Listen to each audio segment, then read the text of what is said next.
I usually just talk from the heart for my YouTube videos, but today I made a script and I have a few talking points I'd like to talk to you about. And that is Canon Raw and why I use it exclusively.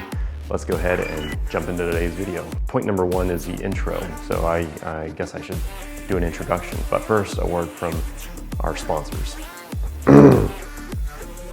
This video is not sponsored by Squarespace. You give it away with the sound of your will. You like to play, you're here for the thrill. I never forget the lay of your leg. I know how you move, like the back of my head.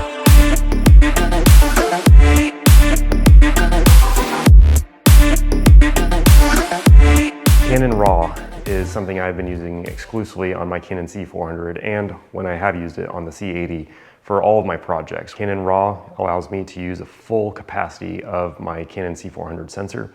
So today I'm going to talk to you a little bit about the advantages and disadvantages of working with this type of codec versus H.265 or MP4, and why you might want to consider these settings for yourself, especially if you go to upload on YouTube or Instagram. Canon Raw, much like ARRI or RED, everybody has their version of Raw. When you have a Sony a7R V versus a Canon R5 Mark II, you have the ability to take RAW photos and JPEG photos. RAW photos are going to have a lot more information for post-processing in Lightroom and Photoshop. You're going to have more control over your exposure, over your colors, over your dynamic range, over all of your information. The same is true for RAW within your camera.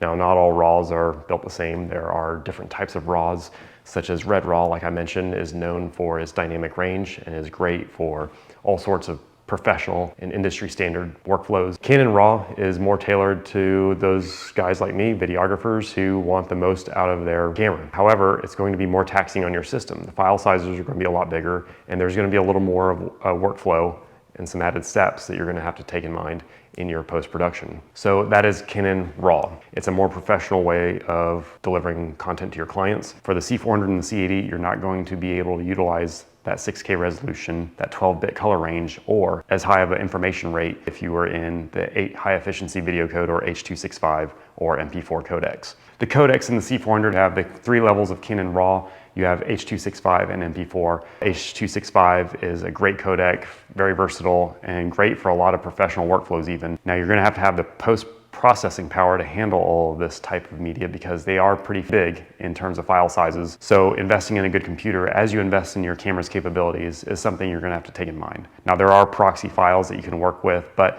proxy files take time to process, and depending on those proxy file sizes, even then your computer can still struggle.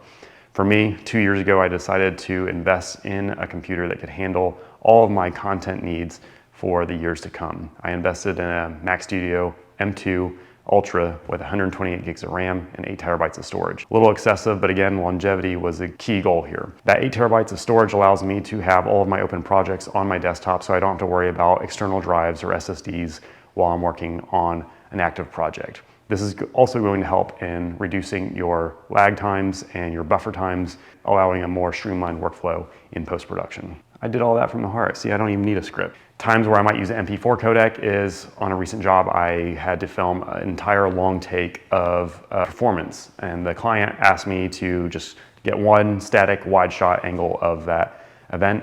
And I asked if quality was any concern. He said, no, this is merely just to look at my performance. So I said, okay, I'm gonna deliver 1080 and I'm gonna deliver MP4. And he said, yeah, that sounds great. I'm like, all right. So that might be a time where you deliver MP4. But for anything else, anything going on a website or on Vimeo, on YouTube, on Instagram, on the big screen, everything else should be recorded, in my opinion, in the highest possible resolution. And as we mentioned, you can't get that resolution and that bit rate and that color range unless you're filming in Canon Raw. So what are the 3 levels of Canon Raw? They're all the same. Canon Raw HQ, Raw Light, and then you have Canon Raw. The only difference is your bit rate. Your bit rate is the quality of your pixel based on the information that's going to that pixel. If you've ever seen banding in your skies and the gradient features in the sky, or you see that pixelation in the shadows, that's your bit rate. That's not your resolution, that's your bit rate. So having a higher bit rate is going to give you better quality footage. You can see the immense amount of data going for Canon Raw HQ versus the lesser codec, the MP4. you're just going to have a lot more information going to that pixel, and the better quality of the pixel, the better quality your overall image. Now, I get this question all the time, like, what does it matter?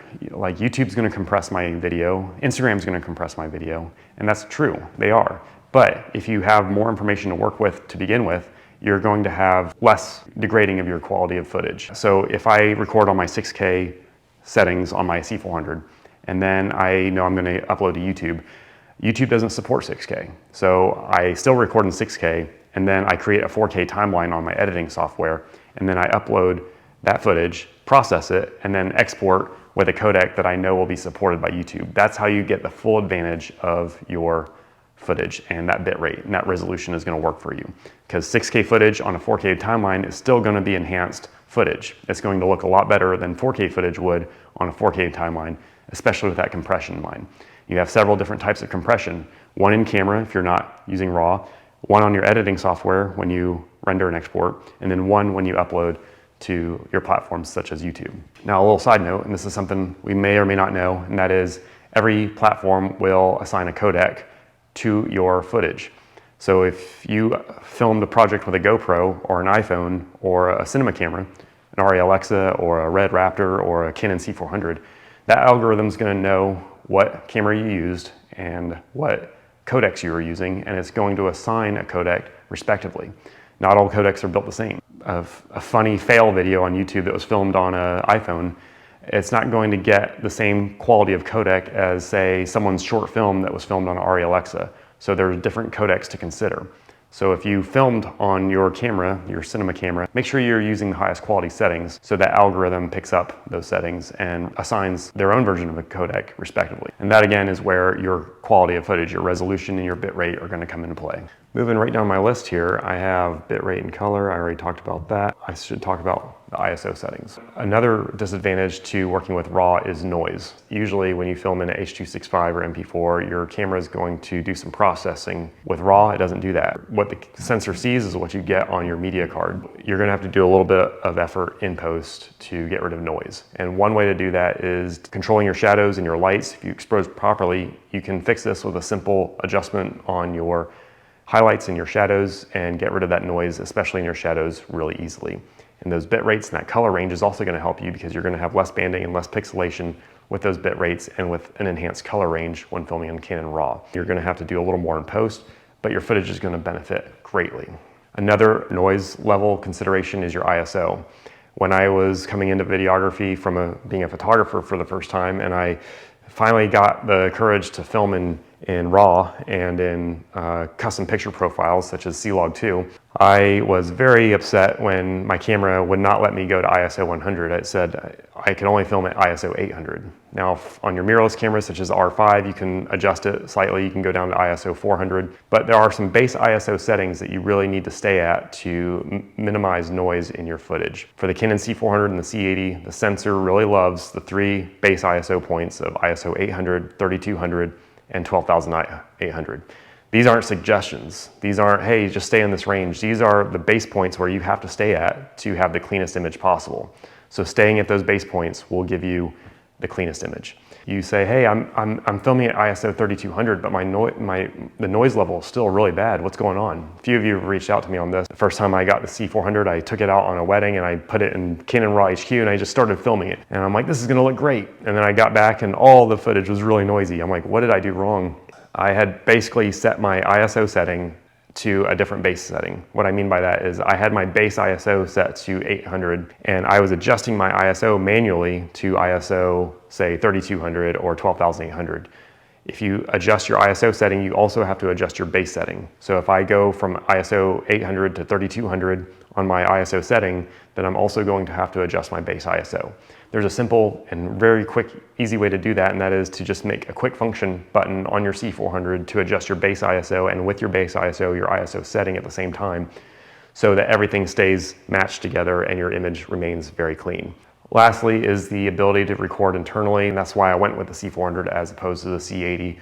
I have more robust media type with that CF Express card, and I can record higher levels of Canon Raw in camera. I use a 1 terabyte CF Express card from ProGrade, and these cards are great. They've never failed on me. They're very robust, and they handle read and write speeds that allow me to get the highest possible quality of footage in camera that the C400 will record. So that's it. That's Canon Raw, and why I use it and why I recommend it for you. I hope this video has been helpful. Consider a like if it has. If you have conversations or you have questions, I love to contribute to the community. I love to learn myself, so please, if I made a mistake or messed up on anything, call me out on it. We're here to learn, we're here to grow, and YouTube is a great platform to do that on. I hope you all stay creative, and I'll catch you all in the next video. Take care.